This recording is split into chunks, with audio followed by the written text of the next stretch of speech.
اختار الشاب المغربي إبراهيم الذي يقطن بمدينة برشلونة منذ عدة أعوام طلب شاب جزائري للزواج داخل صالة كاليبك المخصصة لممارسة رياضة التزلج على الجليد الواقعة ببلدية أوسبية للدلوبريغاد، وذلك بعد قصة حب جمعتهما لأول مرة بإحدى شوارع عاصمة إقليم كتالونيا، قبل أن يقرر ابن مدينة العاصمة الرباط التعبير لها عن حبه في مشهد رومانسي مذهل صفق له الحاضرون بحرارة.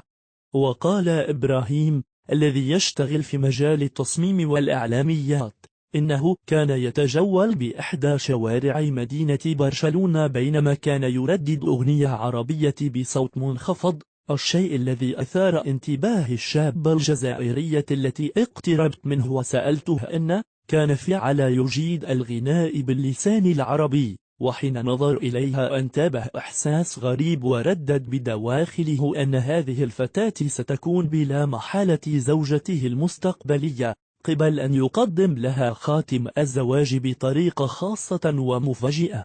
وقال المتحدث البالغ من العمر 36 سنة ضمن تصريح نقلته صحيفة لافانجادي الإسبانية إنه عقد القران على زوجته بشكل رسمي وسوف يسافر قريبا إلى مدينة الرباط وبعدها إلى الجزائر لتنظيم حفل زفاف رفق أفراد عائلته، مردفا أنه شارك في إعداد تصميم صالة التزلج على الجليد المشار إليها، ويرغب في تقاسم هذه اللحظة المهمة في حياته مع زملائه وكذا جميع العاملين في هذا الفضاء.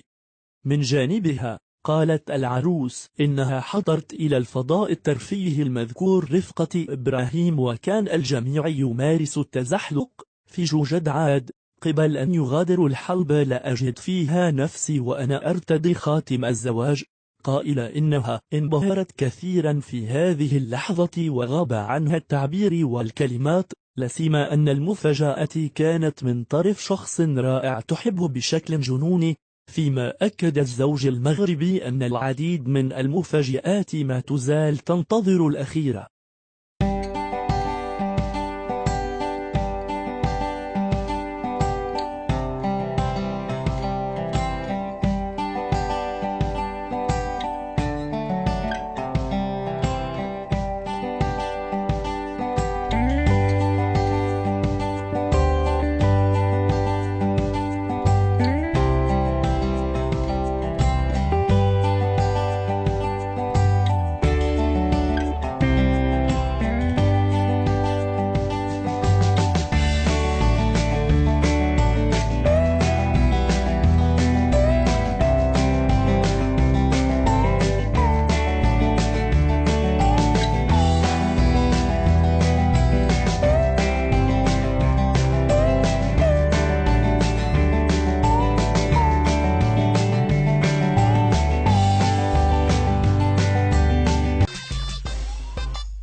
إن أعجبك هذا الفيديو من قناتنا فلا تنسى الإعجاب والاشتراك